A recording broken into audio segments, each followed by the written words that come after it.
Ողջույն, եթերում հարցազրույցն է, զրուցելու եմ Հանրային ձայն կուսակցության նախագահ Արտակ Գալստյանի հետ։ Բարև ձեզ։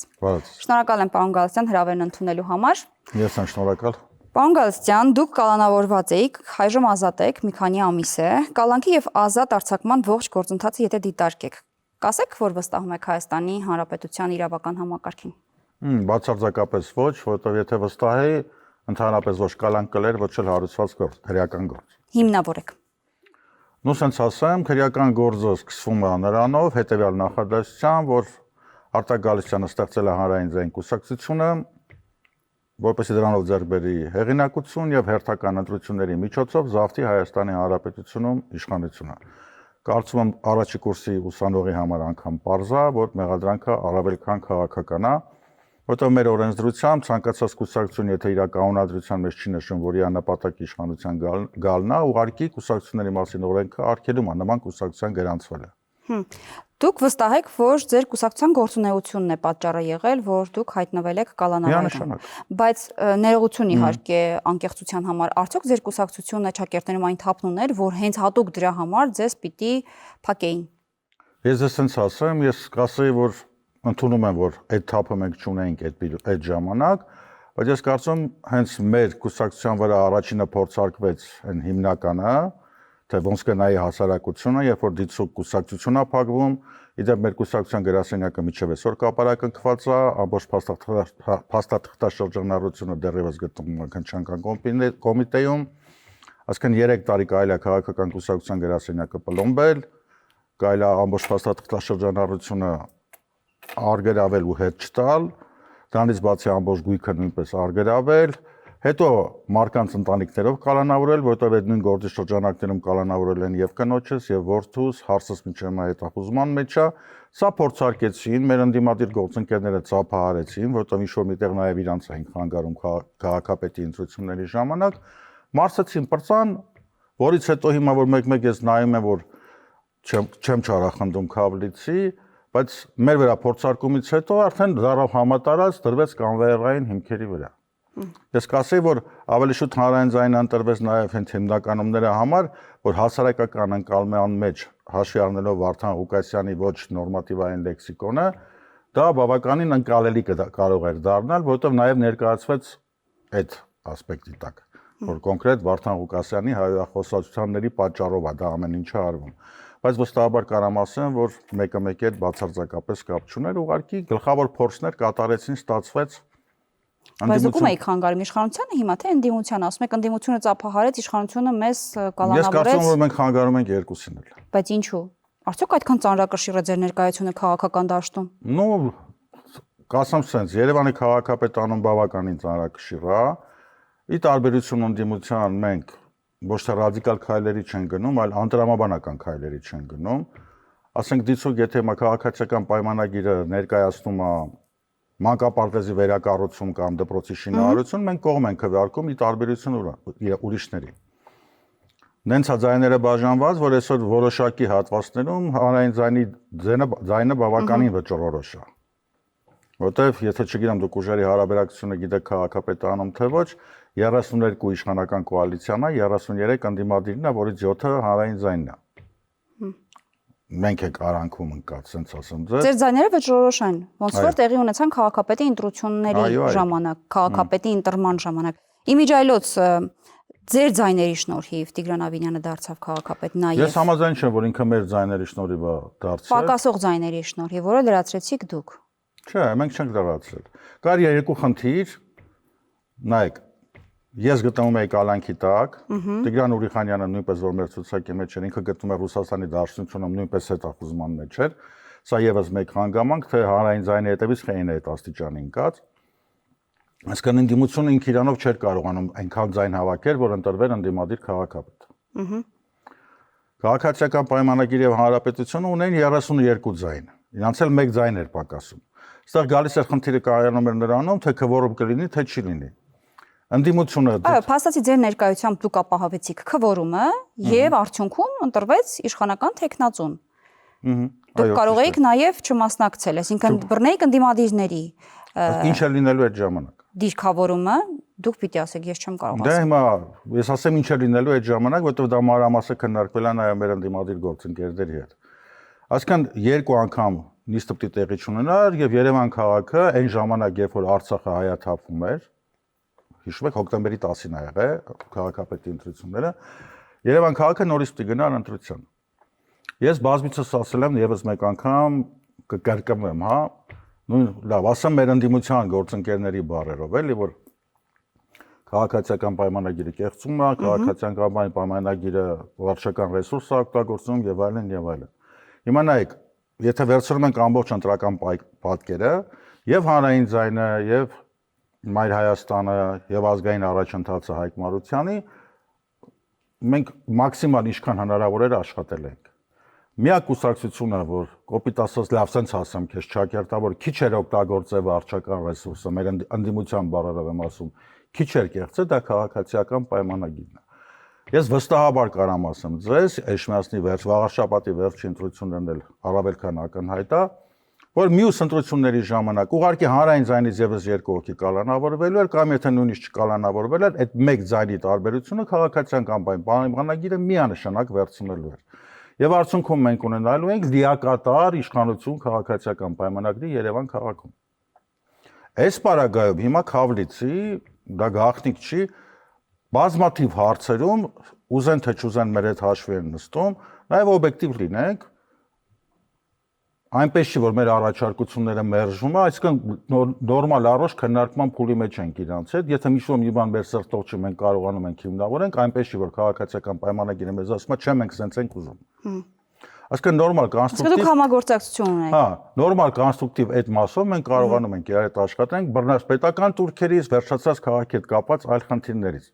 Մենք ունենք իրար միջև պայմանավորվածություն, որ ինչ վերաբերվում է քաղաքին, մենք զբաղվում ենք քաղաքով, փորձում ենք քաղաքականությունը քաղաքի տնտեսական խնդիրների հետ չխառնենք։ Դա բնականաբար դուր չի գալիս մեր ընդդիմադիր։ Այո, իրենց տերմինոլոգիան հետեւյալն է շատ դեպքերում, որ գրպանային ընդդիմություն ունի իշխանությունը, իդեմս ցես։ Նոմը sense ասում ձեզ, մեզ եւ իշխանությունն է քարկոծել, եւ 16 թվականին հանրապետականն է քարկոծել։ Հիմա էլ թող իրանք քարկոծան, ամենակարևորն է նա, որ մենք գիտենք ինչ ենք անում եւ գիտենք ինչի համար ենք անում։ Դե միգուցե, պարոն Գալստյան, քննադատությունը կարող է տրամաբանական թվալ այն տեսանկյունից, որ դուք ընդդիմադիր դաշտում լինելով մասնակցում եք ընտրություններից հետո աջակցում եք, կապ չունի ինչ կերպ, թեկուզ քվորում ապահովելով իշխանության տեխնացուին։ Կարող է նրանց մոտ նման հարց կամ կասկած առաջանալ։ Միգուցե կարող է։ Միգուցե կարող է, եթե տրամաբանություն լինի իրանց ասացի մեջ։ Ես ընդունում եմ իրանց ասածը այն դեպքում, եթե կոպիտ ասած ունենք ընդդիմադիր տեխնացու, մենք իրան չընտրեցինք։ Մենք չունենք ընդդիմադիր տեխնացու։ Գալիս է մեկ խնդիր, կամ քաղաքը նորից գնում է նոր ընտրության, կամ ընտրվում է քաղաքապետ։ Դուք իրավիճակային որոշում եք կայացրել, ոչ պայմանավորվածություն։ Բացարձակապես ես չէի կարող պայմանավորվել, ասեմ առավել եւս, որ ընդդիմադիր որևիցե լիդեր մեր հետ որևիցե բանակցություն չի արել։ Իրանք ընդհանրապես լայվեր են արել։ Ընդ որում հետաքրքիր դենա, որ այդ լայվերի մասին ես իմացել եմ արդեն Տիգրան Ավենյանի քաղաքապետ ընտրվելուց երևի 2 շաբաթ անց, որտեղ քերակատարողական հիմնարկում ոչ Facebook-ի հնարավորություն կա, ոչ ինտերնետային լայվերը դիտելու։ Իրանք ունեն այդ կոմունիկացիան, չեն օգտվել, աստված իրանց հետ։ Նորից եմ կրկնում, ես գտնում եմ բավականին ճիշտ է եղել որոշումը, որովհետև տանել քաղաքը նոր ընտրության, դա առնվազն հակապետական քայլ է եւ ի վնաս ժողովրդի, որովհետև մինիմում այդ նույն գումարը եւս մեկ անգամ պետք է ծախսվեր։ Լավ sense ասեմ, եւ ինչի համար մարդ չէ կարողանում հասկանալ։ Եթե գնում ենք արդարության տեսանկյունից, լավ, վերջի քաղաքապետը դարել այն ազնվորությունը, որը հավաքել է բոլոր 5-ի մեջից ամենաշատ ձայները, եթե գնում ենք ժողովրդավարության տեսանկյունից։ Քավլիցի ընդդիմություն ունի 33 ձայն։ Հիմա այս փուլը մեզ ընդհանրապես պետք է համախմբել, լավ, ստիպել քաղաքացիական պայմանագրին, որ չանի են ինչ-որ վնաս է։ Օրինակ հիմա նորից բերում են նորից կրկին անգամ բերում են պետական турքի թանկացումները, կարմիր գծեր եւ այլ։ Հիմա առաջարկում ենք մեր ընդդիմադիր գործընկերներին, ասում ենք մենք 33 ենք, իրանք 32 են։ Եկեք բոլորդ եկեք, նիստի դեմ քվեարկեք, թող չանցնի։ Ինչ են ասում, չեն գալիս։ Մեզ ասում են, չէ, եկեք բոյկոտենք։ Ասում եմ, չէ, եկեք մտեք։ Մեզ մեր ընտրողը բոյկոտի քվե չի տվել։ Արեք 33-ով հավաքվեք, եկեք մտեք, դեմ քվեարկեք, տենամ կարողանալ եք հավաքվեք։ Ասում են, չէ, եկեք բոյկոտենք։ Հիմա մենք գնալու ենք քվեարկենք դեմ։ Վաղը մեզ էլի պիտի ասեն մենք ապահովեցինք քվորում, բայց խիպտի մեզ դες բան ասեն, երբ որ դուք էլ կարա գաք դեմ քվեարկեք, եւ մնացած բոլոր քվեարկությունները։ Բայց մարդիկ նախընտրում են ամեն ինչը մերժելու քաղաքականությունը։ Էլի մերժենք, բայց մենք գտնվում ենք մի հատ հասարակության մեջ, որ եթե դու մերժում ես նրան, մերժում ես նրան, արդյունքում դու էլ ես մերժվում։ Հավե ժողովուրդը կրակը չինգ է բոլորից ձեռը։ Հասկացանք ներկան, հասկացանք նախկինը, բայց վերջ առաջ դա ելք չի։ Պարզ է, պարոն Գալստյան, դուք գիտեք, որ ձեզ կապում են Վարդան Ղուկասյանի կամ հայտնի Դոկ Մականունով անձի հետ։ Այս պահին որևէ շփում, որևէ կապ կա նրա հետ, թե ոչ։ 2023 թվականի ապրիլի 17-ից հետո ինչ ես կալանավորվել եմ, որովհետեւ շփում իր այդ չի եղել։ Ձեր քաղաքականությունը որևէ կերպ նրանով պայմանավորված չէ, որևէ կերպ ազդեցություն նա չունի ձեր գործունեության վրա։ Հիմա Այո։ Ոչ, որովհետեւ ազդեցություն չունի։ Եղավ միջադեպեր հետ կապված ընտրություններից հետո զարգացումների հետ կապված նոր տվյալների հայտ եկան իր կենսագրականից, որի արդյունքում ինքը հեռացվել է հանրային ձայն կուսակցությունից, միջև այդ խորհրդի անդամ էր ինքը։ Հիմա հեռացված է։ Հա, ու բացարձակապես 3 տարի է, որևիցե առողջություն չունի։ Դուք ընտրություններին մասնակցել եք նրա հետ միասին։ Քաղաքապետի ընտրություններին չի մասնակցել, ինքը ոչ ընդհանուր առմամբ դուք մասնակցել եք ընտրությունների նրա հետ, հետագայում ձեր կուսակցությունը փաստացի առանձնացել է։ Ճիշտ է։ Ես ուզում եմ հասկանալ, ձեզ համար ընդունելի էր այդ խզումը։ Դե եթե ընդունելի էր, չենք առանձնանալ։ Այսինքն դուք նորմալ եք համարում, որ գնացել եք ընտրությունների նրա հետ, հետո առանձնացել եք, թե նորմալ չեք համարում, որ ընտրություններին գնացել եք, հետո առանձնացել եք, ես էլ պատասխանը չհասկացա։ Ձեր հարցը ո՞նց էր։ Հարցը հետևյալն է, դուք ընտրությունների գնացել եք Դոկ Մականունով անձի հետ։ Հետո ընտրություններից հետո առանձնացում է տեղի ունեցել։ Հիմա ասում եք, որ շփում որևէ կերպ չկա։ Հարցս հետևյալն է, այդ ժամանակ տեղի ունեցած իրավիճակը, գործընթացը, ձեր քայլը, այդ խզումը ձեզ համար ընդունելի էր, թե ոչ։ Թե հարկադրված որոշման եք գնացել։ Բայց միջև այդ մի բան եմ ուզում ճշտեմ, որ այն ժամանակ ընդունելի չէր այդ որոշումը, խզումը։ Հարկադրված որոշում էր։ Ոչ թե հարկադրված իմ կամքից դուրս։ Ինչպես։ Որտեղ 2023 թվականի ապրիլի 17-ից Արտակ Գալստյանը գտնվել է կալանքի տակ։ Որովհետեւ ազդեցություն սեպտեմբեր ամսվա ընտրությունների գործընթացի վրա, բացի նրանից, որ ի փառք ու պատիվ իմ մնացած մյուս գոլեգաների Վահան Ավագյանի եւ Վահե Եսյանի առաջի համարը դրել են իմ անունը, բնականաբար իմ համաձայնություն։ Ինչ վերաբերում է Վարդան Ղուկասյանին, Վարդան Ղուկասյանը քաղաքապետի ընտրություններին չի մասնակցել ոչ ցուցակային, առավել եւս ոչ էլ կուսակցության կողմից։ Ինքը ուղղակի գովազդել է դա։ Ասենք դրա փոխարեն կարող լիներ, ասենք լավ, բաց թիվին, որովից է տարբերություն։ Եվ երրորդ իմ համար անընդունելի է, որ դուք ասում եք մենք համագործակցեցինք Վարդանի հետ, հետո Վարդանից առանձնացանք։ Կուսակցությունը ունի 4000 անդամ, Վարդան Ղուկասյանը ընդամենը միայնակ մարդ է։ Նույնիսկ մեր այսպես կոչված ձեր ասած բաժանումից հետո 4000 հոգուց ընդամենը 15 հոգի է մեզանից բաժանվել, գնացել միացել Դոկ կուսակցությանը, մնացած ամբողջ ժողովուրդը մնացել է մեր հետ։ Պարզ է, գանք համապետական ընտրությունների նախաշեմին մի քանի ամիս եւ արդեն կմտնենք այդ փուլի մեջ, ընդդիմադիր դաշտը քաղաքական որևէ բովանդակություն առաջարկում է, թե ոչ։ Ես ձեզ չեմ առանձնացնում ընդդիմադիր դաշտից, որովհետեւ հավաքական կերպարում եմ ուզում հասկանալ։ Կա քաղաքական օրակարգ ընդդիմադիր դաշտում, թե ոչ։ Եթե կա, ո՞րն է։ Անկեղծ ասած, այդ հարցին դել է շատ հետաքրքրում։ Այն ինչ որ ես եմ տեսնում, նույնիսկ որոշակի խորհրդակցությունների մակարդակից միայն մերժումն է։ Բոլորը բոլորին մերժում են, բոլորը բոլորին հայոյում են։ Թե բոլորը իշխանություններին են մերժում։ Ոնց։ Թե բոլորը իշխանությանն են մերժում։ Չէ, մենակ նես չի, որ իշխանությանն են մերժում, նաև իրար են մերժում։ Ասեմ ինչու հարցը տվեցի, ձեր հարցազրույցներից մեկում դուք ասում եք ընտրություններին ընդառաջ, եկեք կոնսոլիդացվենք, ընտրենք մեկ միասնական տեխնազուն դիմադիր դաշտում եւ այդ պարագայում գնանք ընտրությունների ու հաղթենք իշխանությունը։ Այո, դա մեր առաջարկությունն է, բայց որ դուք առաջարկում եք բոլորով միասին կոնսենսուս մեկ անել։ Այո։ Եվ դուք կհասնեք հաջողության։ Կարծում եմ, որ ոչ։ Բա ինչու եք առաջարկում։ Ես դա առաջարկեցի մարդկանց ռեակցիան, միշտ չառաջարկենք ոնց իմանանք։ Դիմադիր դաշտի ռեակցիան եք ուզում ստուգել։ Դիմադիր դաշտի ռեակցիան եմ ուզում հասկանալ, բայց ես զգացի, որ անիմաստ է։ Նույնիսկ ես ձեզ ավելին ասեմ, հիմա բոլորը ասենք Բագրատ Սրբազանին համարում են քաղբանտարկյալ, ճիշտ են համարում, հարցը դրանում չի։ Քաղբանտարկյալ է Սրբազանը, ըստ ձեզ։ Միանշանակ։ Ձայնագրությունները կապ չունեն։ Բացարձակապես ասեմ։ Ախր քաղբանտարկյալի եզրույթը դուք էլ եք քաղբանտարկյալ։ Այո։ Այսինքն հավասար են ձեր կարգավիճակները։ Միանշանակ։ որտեղ քաղաքապետարանի եզրույթը եվրոպական Եվրոմիությունը, Եվրոդատարանը բաղուց է սահմանել, ցանկացած տարբերակված մոտեցում, որտեղ որ կա իրավունքի խախտում։ Այն որ իմ գործում կար իրավունքի խախտում բռնած խոշտանգումից մինչև ամբողջ ընտանեկան կապալով ձերբակալումը, նույն խախտումները արկա են նաև Բագրատ Սրբազանի դեպքում։ Այլ խնդիր է մեղադրանքի բունեությունը։ Բայց գործողությունները, որը որ կատարվում են հանհամաչափության տեսանկյունից, միանշանակ Բագրատ Սրբազանին դարձնում Որ իրավունքի խախտումն է արձանագրում Սրբազանի պարագայում։ Լավ, sense ասեմ, եթե սպանություն կատարած անձը գտնվում է կալանքից դուրս, սպասում է իր դատական վճռին, բայց Սրբազանը գտնվում է բերդում, արդեն իսկ տարբերակված մոտեցումը առավել քան ակնհայտ է։ Այսինքն կալանքի խնդիրն եք դուք որպես քաղաքապետարանի, այսինքն նա կարող է օրինակ լինել ձերպես այլընտրանքային խափանման միջոցի մեջ, այդ դեպքում քաղաքապետարան չի համարվի, բայց քանի որ գտնվում է կալանավայրում, դուք ընկալում եք, որ ինքը քաղաքապետարան է։ Ոչ ընկալում եմ, ես չեմ ընկալում, դա Եվրախորհրդի որոշումն է։ Լավ, ընտրությունների մասով։ Հիմա դառնանք վերջացնեմ Բագրատ Սրբազանի անունը ինչու համար տվեցի։ Այդ տեսեք, ես վերջերս ազգային ժողովում քաղաքապետարյանների կոնկրետ լսումներներ գնացել էի, հիմա անունները չտամ, բայց մեր ընդդիմադիր կարկառուն ներկայացուցիչների հետ էի զրուցում։ Էլի խոսքը գնաց Բագրատ Սրբազանի, ես ընդհանրապես մի բան եմ ասել, ասել եմ շատ լավ է որ Բագրատ Սրբազանի նկարը բերել եք դրել եք, բայց ես ձեզ խորհուրդ եմ տալիս բոլորիդ,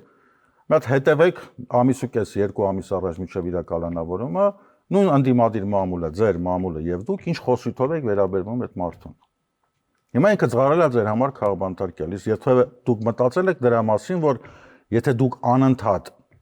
իրան չվարկաբեկեիք, միգուցե իշխանությունն էլ չգնար այդ համարձակքային իրան չկալանավորել։ Ինչի եմ սա ասում, այ որ դուք ասում եք ինչ օրակարգ։ Այս օրակարգը ընդդիմությունը այսօր միջև այսօր չի կարողանում համախմբվել։ Այն Կրիլովի հանրահայտ Բասնյայի առակի պատմությունն է, էլի ամեն մեկը սայլը քաշում է դեպի իրան։ Հիմա չգիտենք սա ինչով կվերջանա, դա երևի ընտրությունները ցույց կտա կամ Աստված կամ ժողովրդի։ Բա դուք ինչ օրակարգ ունեք, դուք էլ եք ընդդիմություն։ Մենք մտնելու ենք առաջինը համերաշխությունով, երկրորդը թունավոր գաղջը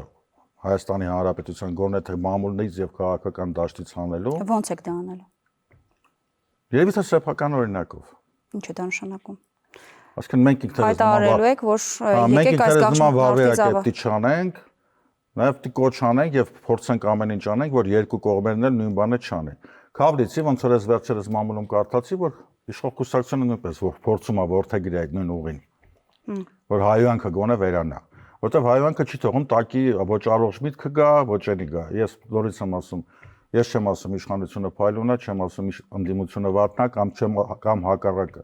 Բայց ընդունենք նաև որ հայոյանքի տակ որևիցե առողջ խոսք այլևս չի լսվում։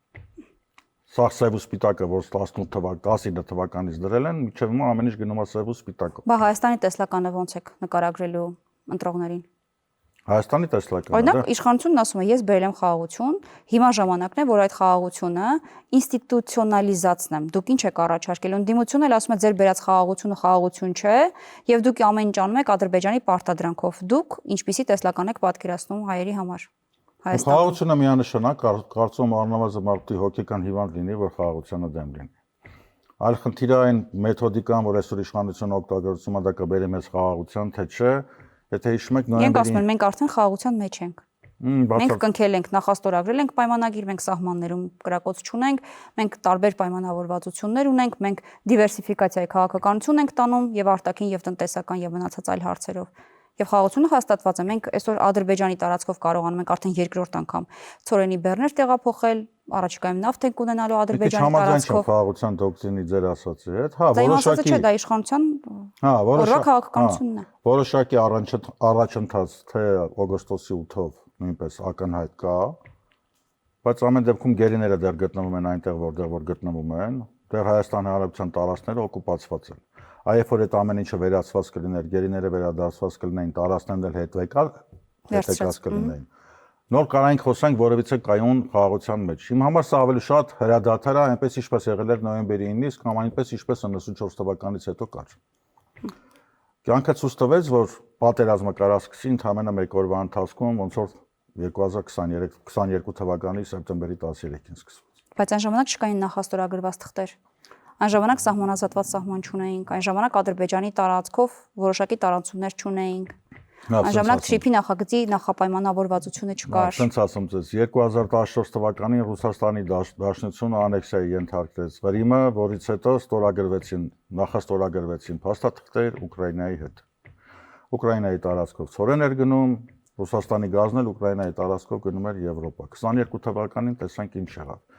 Իմ համար որևիցե փաստաթուղթ ստորագրված, որևիցե ապահովություն չի կարող տալ, եթե չունես ուժեղ բանակ, ինքդ տեղով հզոր չես։ Այսինքն այդ թուղթը մեզ որևիցե բանով չի փրկելու։ Լավ, ավելի հին պատմական ակնարկ անեմ ձեզ, Ռիբենտրոպի պարկը, Ռիբենտրոպ-Մոլոտով պակտը կնքվեց 1940 թվականին, ընդամենը 1 տարի հետո Գերմանիան հարձակվեց սովետական միության վրա։ Նենց որ եմ ասում, այն որ խաղաղությունը լիակատար կարող է հաստատվել մենակ մի դեպքում, եթե Հայաստանը տարածաշրջանում ունենա ամենահզոր բանակը։ Լավ, դուք ասացիք, որ առաջարկություն արել եք, որ ընդդիմադիր դաշտը կոնսոլիդացվի ընդդեմ իշխանությունների, բայց ոնց հասկացանք առաջարկը տեղ չի հասել, որովհետև որևէ մեկը ձեր ձեռքը չի բռնել, այսպես ասած։ Հիմա ընդդիմադիր դաշտում խոսակցություններ կան այն մասին, որ իրենց ձևակերպմամբ գործող իշխանությունը արշավ է անում եկեղեցու դեմ, տարբեր սպասավորներ են կալանավորվում, ձերբակալվում, եկեղեցու դեմ իրականացված արշավը իրենք իշխանության հերթական քայլերից մեկն են որակում, իշխանությունն ասում է հակառակը, որ ես գնում եմ եկեղեցու բարենորոգման ճանապարհով։ Բայց զարմանալիորեն ընդդիմադիրները, ովքեր այսքան խոսում են, թե իշխանությունները եկեղեցու դեմ հարձակումներ են իրականացնում, նույնիսկ փողոցում մենք չենք տեսնում, որ հայ առաքելական եկեղեցու հազարավոր հետևորդներ չեն հետևում ընդդիմադիրների կարծիքներին, ակցիաներ չկան,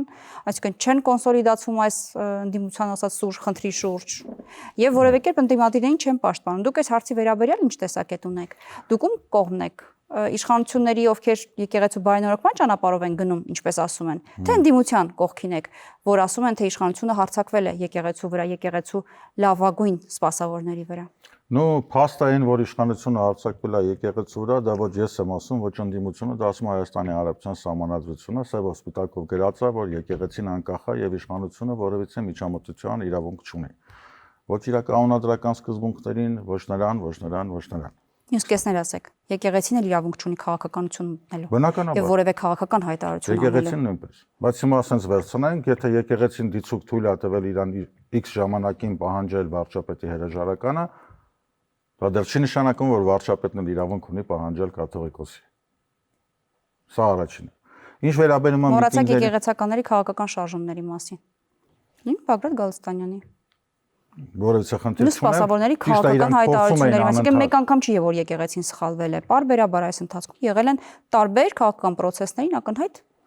միջամտություններ։ Գոյություն ունի մեղքի անհատականացման սկզբունք։ Բագրատ Գալստանյան, լինելով arczepiskopos ղեկավարել է շարժում, խառնվել է քաղաքականության։ Եկեղեցին այն ժամանակ հայտարարեց նույն կաթողիկոսը, որ իրանք դրա հետ որևիցե կապ չունեն, նույնիսկ իրան արձակուրդային ուղարկել։ Գոնե առերևույթ իրավական հիմքը պահել են, չեմ ասում մենք դրան հավատացին կամ չհավատացին։ Սա եկեղեցու մասով։ Բայց այն որ այսօրվա դրությամբ տոտալ իշխանական հարձակումը գնում հայ առաքելական ամբողջ եկեղեցու վրա, դա նույնպես փաստ է։ Իմ համար, մեր կուսակցության համար, բոլոր եկեղեցականները այս ովքեր որ այսօր կալանավորված են, իրանք նույնպես քաղբանտարկյալ են, խղճի բանտարկյալներ են։ Գոնե թե որպես իրավաբան նայելով նրանց մեղադրանքներին առավել քան ակնհայտ է։ Ինչ վերաբերվում է, նույնիսկ չեմ ուզում խորանամ կուսակրոնության ուխտի մեջ նրա մեջ, որտեղ խախտումները երկու կողմից արդեն այնքան են այն աստիճանի են եկել հասել, որ այդ կուսակրոնությունը արդեն կոպիտ ասած դարել է մանկապարտեզի խաղալիք։ Չնայած կարող եմ նաև այդ ասել, որ այն միակ բանը, որ ինձ զարմացնում է, որ կուսակրոնության ուխտի բուն բանաձևը եկեղեցին ինքը չի բացացում, որտեղ կուսակրոնության ուխտը դա նույնիսկ եթե Google переводчикով կամ GPT chat-ին հարցը տալի թարգմանությունը, դա обед без брача, այսինքն չամուսնության ուխտն է, որտեղ երկրորդ եզերական ժողովի ժամանակ դա ընդունվել է մի բանի համար, որ կաթողիկոսները կամ բարձր վարականները իրանք չունենան օրինական ժառանգներ, որ այն հարստությունը, որ դիզում են իրանց աշխատանքի ընթացքում, եկեղեցուց դուրս չգնա անտեղ։ Հիմա այդ տեսանկյունից Գարեգին Բ կաթողիկոսը ինքը օրինական ամուսնություն չունի, օրինական ժառանգ չունի, դրանով հարցը փակված է։ Մնացածը նորից եմ գալիս անմեղության կանխավարկածին, շատ մարդ կարող է շատ բան ասել, նույն այսօրվա գործող վարչախմբին, ինչպես դուք ինքներդ ասիք, որ ընդդիմությունը մեղադրում է թուրքական օրակարգի նրա մեջ, դրանք հանրահայտ փաստերի դասին չեն կարող դատել, դեռ գործընթացը, որը որ պիտի ապացուցվի։ Թող կարող լինի բերեին ապացուցեին, ըստ դրա նոր մեղադրանք անեն, ոչ թե թերթով կամ հրապարակումներով։ Այն որ եկեղեցու դեմ արշավա մեր համար դա միանշանակ։ Այսինքն կանգնում եք այս մասով ընդդիմադիրների պնդումների կողքին։ Այո, միանշանակ, բայց նաև ընդդիմությունը շատ ճիշտ եք նկատել, մենք դրա կողքն ենք արել, բայց ոնց որ թե մարդիկ չեն արձագանքում կամ աման մեկը իր տեսանկյունից են նայում։ Բայց նաև եկեք ընդունենք, որ նես չի, որ իշխանության կողմից էլ ժողովրդական տենց մասսաներ են կանգնած, որպեսզի եկեղեցին ինքնամաքրվի կամ եկեղեցին մաքրվի։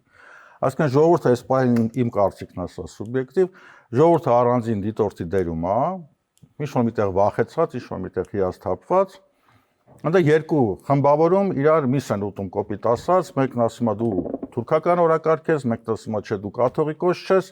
ժողովուրդը երկու կողմին էլ չի մասնակցում, ոչ միայն այս կողմից չի մասնակցում, այլ նաև են։ Հիմա հաշվի առնելով, որ իշխանությունն է գործողը եւ իր ադմինիստրատիվ ռեսուրսը իրանն է, ես կարող եմ ասել, որ ավելի շուտ այսօրվա դրությամբ ժողովրդի պասիվությունը ի օգուտ ընդդիմությանն է եւ կաթողիկոսի, քան թե ի վնաս իրա։ Որտեղ ինչպես տեսնում ենք, այդ ամենօրյա կիրակնօրյա պատարակները, քանի գնում մարդկանց քանակը նվազում է։ Հա, փորձում են բերեն եկեղեցու պարակման, բայց ես չեմ կարծում, որ դա որևիցե արդյունքի բերել է։ Եկեղեցու պարակումը ո՞րն է, եթե ներսից նույնիսկ դժգոհություններ կան։ Եպիսկոպոսների հայտարարությունը, ստորագրությունը կաթողիկոսի հեռացման մասին, այսինքն դա իշխանությունն է այնպես անում, որ իրենք նման հայտարարություն տարածեն, ստորագրեն, թե ինքը եկեղեցին ներսից արդեն իր խնդրի մասին բարձրաձայնում է։ Ինչ վերաբերում է եպիսկոպոսների հանրահայտ հայտարարությանը, կարծում եմ էկրաններից էլ տեսանք, թե դա երբ տեղի ունեցավ եւ որ հանդիպումից հետո, բայց սա այն տիպիկ դեպքերից մեկն է, որ ավետարանչական լեզվով ասեմ, իսկ դատավորներն ովքեր են։ Շնորհակալ եմ զրույցի համար։ Զրուցակիցս Հանրային ձայն կուսակցության նախագահ Արտակ Գալստյանն էր։ Կհանդիպենք։